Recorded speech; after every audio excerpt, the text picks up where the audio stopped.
அனைவருக்கும் வணக்கம். தாவேக ஆட்சி அமைந்த இந்த 3 மாத காலத்தில் 20,000 கோடி ரூபாய் கடன் வாங்கியிருக்காங்க. இதுக்கு அண்ணன் சீமான் அவர்கள் ஒரு கேள்வி கேட்கிறாரு.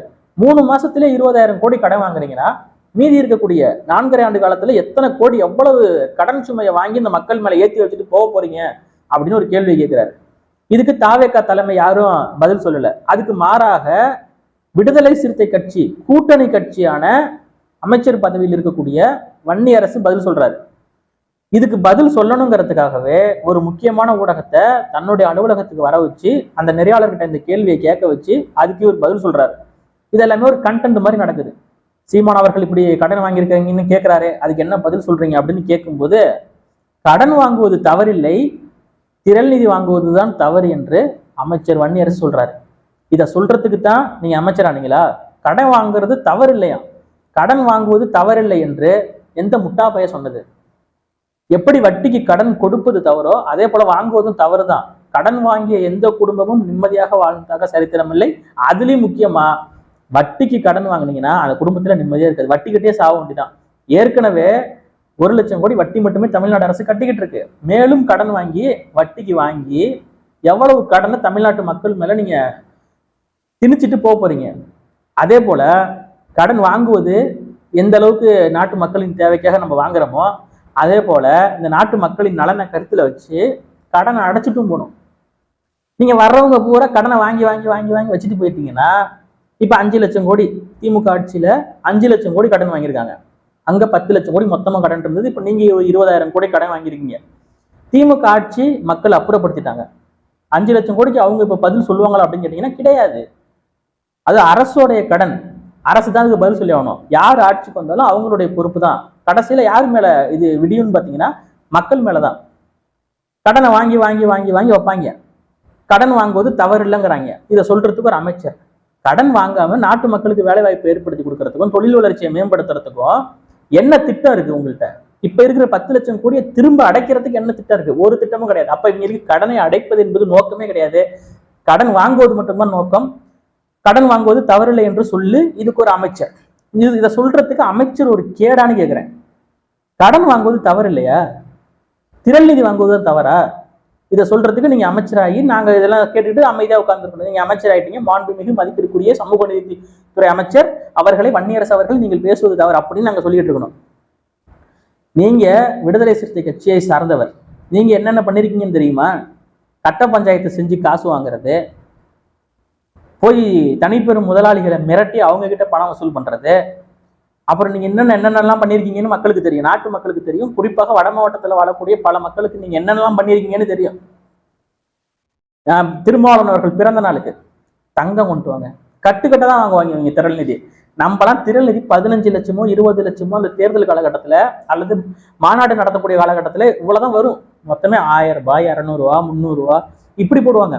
இவங்க எப்படின்னா போனை போட்டு மாவட்ட செயலாளர் ஒன்றியத்துல பொறுப்புல இருக்கிறவங்க எல்லாத்துக்கும் போனை போட்டு நீ 1 லட்சம் எடுத்துட்டு வந்துரு, நீ 2 லட்சம் எடுத்துட்டு வந்துரு, நீ தலைவர் பிறந்த நாளுக்கு ஒரு 2 பவுன் போட்டுரு, நீ 5 பவுன் போட்டுரு, இப்படி சொல்லி அவங்க அந்த அமௌண்ட் அப்படியே எடுத்துட்டு வந்து கட்டா திருமாவளவன் கையில கொடுக்கறதையும் அது அண்ணன் திருமாவர்கள் மகிழ்ச்சியோடு வாங்கி உள்ள வைக்கிறதையும் அதெல்லாம் தவறு இல்லையா? இது திரள் நிதி வாங்குறது தான் தவறாம்.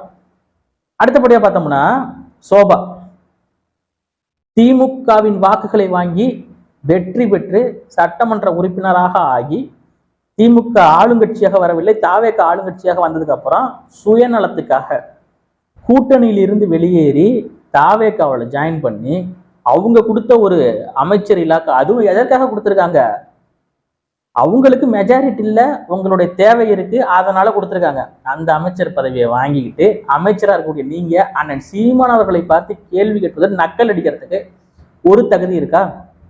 நீங்கள் எல்லாம் பொது தொகுதிக்கு ஆசைப்படலாமா என்று கேட்ட கலைஞர் கருணாநிதி அவர்கள் திமுக கட்சியில் அவங்க கூட இத்தனை நாள் கூட்டணியில இருந்துட்டு இன்னைக்கு தங்கள் சுயநல தேவைக்காக இவங்க கூட கூட்டணி வந்திருக்கிற நீங்க அண்ணன் சீமான் அவர்களை பார்த்து நக்கல் அடிக்கலாமா? வன்னியரசுக்கு ஆரம்ப கட்டத்திலிருந்தே அண்ணன் சீமான் ஒரு வன்மை இருந்துகிட்டே இருக்கும். அண்ணன் சீமான் அவர்கள் திரும்ப அவர்களை விமர்சிக்க கூடாது, ஐயா ராமதாஸ் அவர்களை விமர்சிக்க கூடாதுன்னு அடிக்கடி சொல்லிட்டே இருப்பாங்க. அது பாத்தீங்கன்னா அது தம்பிகள் நிறைய பேர் கடைபிடிக்கிறாங்க, சில பேர் அப்பப்ப விமர்சிச்சிருவாங்க. ஆனா ஒரு வார்த்தை கூட அண்ணன் திருமாவை விமர்சிக்காத அண்ணன் சீமான் மீது ஏன் வன்னியரசு அவர்களுக்கும் திருமாவளவன் அவர்களுக்கும் இவ்வளவு வன்மம் என்பது எல்லாருக்குமே தெரியும். ஏன்னா ஒரு பெரிய அசுர வளர்ச்சியை கொண்டுட்டு போய் மக்கள்கிட்ட ஒரு தமிழ் தேசிய கருத்தியலை சேர்த்தாரு. கடந்த தேர்தலில் 36 லட்சம் வாக்குகள் எல்லாம் வாங்கினாரு. இதெல்லாம் பார்க்கும்போது கொஞ்சம் வயிற்றுச்சல்ல நல்லா அப்பையிலேருந்து கத்திக்கிட்டு தான் இருந்தாங்க. திமுக கூட்டணியில் இருக்கும்போதும் அண்ணன் சீமானை தான் விசிக எதிர்த்தது. இப்போ விசிக வந்து நாம் தமிழர் கட்சியும் அண்ணன் சீமான் அவர்களையும் தான் இப்போ எதிர்க்கிறாங்க. நக்கல் நையாண்டிலாம் அடிக்கிறாங்க. ஏன் இந்த வன்மம் அப்படிங்கிற ஒரு பார்க்கும்போது தமிழ் தேசியத்தின் பெருந்தலைவராக அண்ணன் திருமாவர்கள் தான் இருக்காரு அப்படின்னு வன்னியரசு அவர்கள் நிறைய இடத்துல பதிவு பண்ணுவார். தமிழ் தேசிய பெருந்தலைவர் திருமாவளவன் அப்படின்லாம் பதிவு போடுவார். ஆனால் தமிழ் தேசியம் அப்படின்னு சொன்ன மக்கள்கிட்ட போய் மைக்க நெட்டி தமிழ் தேசியம் அப்படின்னு சொல்லி தமிழ் தேசியமா யாரு அப்படின்னு கேட்டா தமிழ்னு பேசுறவங்க இவங்க நாம் தமிழர் கட்சிக்காரவங்க தான் அப்படின்னு தான் மக்கள் சொல்லுவாங்க. அண்ணன் திருமாவளவன் யாருன்னு மக்கள் கிட்ட போய் நம்ம கேட்டோம்னா போய் கேட்டு பாருங்க. குறிப்பாக வட மாவட்டங்கள்ல போய் கேட்டு பாருங்க என்ன சொல்லுவாங்கன்னு தெரியும். அந்த லட்சணத்துல இருக்கு கட்சி. நம்மளை பார்த்து நக்கலு நையாண்டி திரள்நிதி என்பது விருப்பம் இருந்தா கொடு, 50 ரூபா கொடு, 100 ரூபாய் கொடு, டைரக்டா கட்சியோட அக்கௌண்ட்டுக்கு டிரான்ஸ்ஃபர் பண்ணிடு. நாங்க ஒன்றும் கேஷா கட்டுக்கட்டா வாங்கலையே, அதுதான் தப்பு. கட்டா வாங்கி வச்சுக்கிட்டு சோபாவில் வாங்கி வச்சுக்கிட்டு புஷ்பா மாடல் மாதிரி நீங்க பண்ணிட்டு இருந்ததெல்லாம் தப்பு கிடையாது. இதை சொல்லிக்கிட்டு இது உண்மையாவே ஒரு சாதாரண வன்னியரசா இருந்தா இதை சொல்லியிருந்தா இவ்வளவு பிரச்சனை இல்லை. அமைச்சருக்குன்னு ஒரு பொறுப்பு இருக்கு இல்லைங்க. அவர் வாயிலேருந்து வரக்கூடிய ஒரு வார்த்தைக்கு எவ்வளவு பொறுப்பு இருக்கு, எத்தனை பேர் பாக்குறாங்க. கடன் வாங்குறது தப்பு இல்லைங்கிறாரு. அப்ப நாட்டு மக்கள் எல்லாம் போய் கடன்காரனா ஆகுங்கிறாரு. ஏற்கனவே அப்படித்தான் இருக்காங்க நிறைய பேர். கடன் வாங்கிக்கிட்டு அதை கட்ட முடியாம பல பேர் சூசைட் பண்ணிக்கிட்டாங்க. விவசாய கடனை தள்ளுபடி பண்றேன்ட்டு இன்னைக்கு ஏமாத்திட்டாங்க. விவசாயிகள் கடன்காரனாகி இன்னைக்கு பல பேர் விவசாயிகள் தற்கொலை பண்ணிட்டு இருக்காங்க. கடன் வாங்குறதுங்கிறது ஒரு அது தேவையில்லாத விஷயம். ஒரு வாட்டி வாங்கிட்டோம்னா அது வட்டிக்கு வாங்கி லாக் ஆகிட்டோம்னா முடிஞ்சிச்சு. அதுல மீண்டு வர்றது ஒரு பெரிய கஷ்டம். அப்ப கடன் வாங்குறது தவறில்லை. நாட்டு மக்கள் எல்லாம் ஏற்கனவே கடன்காரனா தான் இருக்காங்க. இவரு வேற கடன் வாங்குறது தப்பு இல்லைங்கிறாரு. எல்லாரும் போய் வாங்குங்க, போய் வீட்டு லோன் வாங்குங்க, மாட்டு லோன் வாங்குங்க, விவசாய கடன் வாங்குங்க, பயிர் லோன் வாங்குங்க, வாங்கி நாசமா போங்க. தள்ளுபடி பண்ணுவாங்க நீங்க நினைச்சு வாங்கி நாசமா போங்க. இவங்க பண்ண மாட்டாங்க. முழுமையாக விவசாய கடனை எந்த கடனும் தள்ளுபடி பண்ண மாட்டாங்க. ஆனாலும் இவர் சொல்லுவார் கடன் வாங்குவதே தவறில்லை. இதை சொல்வதற்கு ஒரு அமைச்சர். கடன் வாங்காமல் நாட்டு மக்களின் வேலை வாய்ப்பை எப்படி உறுதி செய்யறது, ஏற்கனவே இருக்கிற இத்தனை லட்சம் கோடி கடனை எப்படி அடைக்கிறது, இதை பற்றி இவர்கள் ஒருபோதும் சிந்திக்க போவதே கிடையாது. இவர்கள் சிந்திப்பது எல்லாம் இன்னும் எவ்வளவு கடன் வாங்கி, ஏற்கனவே 2021 வரைக்கும் 5 லட்சம் கோடி தான் தமிழ்நாட்டினுடைய கடன். 2021 26 வரைக்கும் 10 லட்சம் கோடி கடன். அவங்கள மிஞ்சி நம்ம எப்படி அவங்க 5 லட்சம் கோடி கடன் வாங்கியிருக்காங்க திமுக அரசு 5 வருஷத்துல. நம்மளும் அதை வாங்கி அவனுக்கு 3 மாசத்துல 20,000 கோடி கடன். அப்ப 3 × 4 12 மாசம், 1 வருஷம் 20,000 வருஷத்துக்கு 80,000. அப்படி இப்படி அங்கங்க பேசி 1 லட்சம் கோடி. அப்ப 5 வருஷத்துல இவங்களும் 5 லட்சம் கோடி கடன்ல கொண்டாந்து தமிழ்நாட்டை நிறுத்துறது தான் இவங்களோட எண்ணமே ஒழிய வேற ஒன்றும் கிடையாது. இப்ப இந்த கேள்விக்கு வன்னியரசு என்ன பதில் சொல்லியிருக்கணும்? கடன் வாங்கணும், 20,000 கோடி வாங்கியிருக்கோம்.